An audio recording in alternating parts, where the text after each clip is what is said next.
আসসালামু আলাইকুম। Microsoft word 2016 training এ আপনাদের সবাইকে স্বাগতম।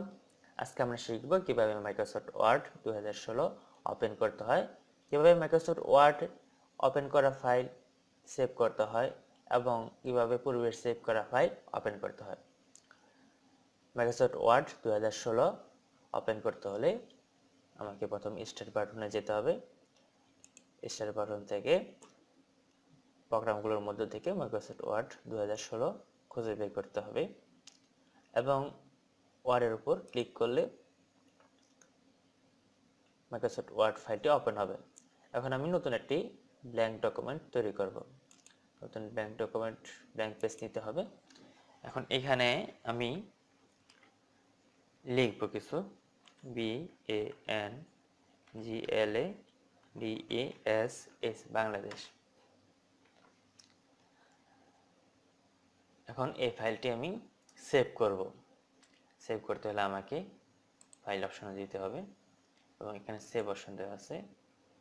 এখানে সেভ থেকে আমরা দিস পিসিতে সেভ করব। দিস পিসি থেকে আমরা ডেস্কটপে সেভ করব। ডেস্কটপে বাংলাদেশ অটোমেটিক চলে আসলো। এটাকে আমি কাস্টমাইজ করব, বাংলা দিব। সেভে দিলে সেভ হয়ে গেল। অথবা আমরা এই সিম্বলের মাধ্যমে সেভ করতে পারি, অথবা Ctrl+S এর মাধ্যমে আমরা সেভ করতে পারি। এখন আমরা দেখব কিভাবে সেভ করা ফাইল ওপেন করা যায়। এজন্য আমাদেরকে ফাইলে যেতে হবে এবং ওপেনে যেতে হবে। তারপর যেখানে আমি পূর্বে কোনো ফাইল যদি সেভ করে থাকি কোনো জায়গায়, সেই জায়গায় যেতে হবে। ব্রাউজ করে এখন ডেস্কটপে যাই। ডেস্কটপে দেখা যায় দুইটি ফাইল সেভ করা আছে। একটা এখন সেভ করলাম আর একটা আগে সেভ করা ছিল। এখন আগের সেভ করা ফাইলটিতে এখন যাব।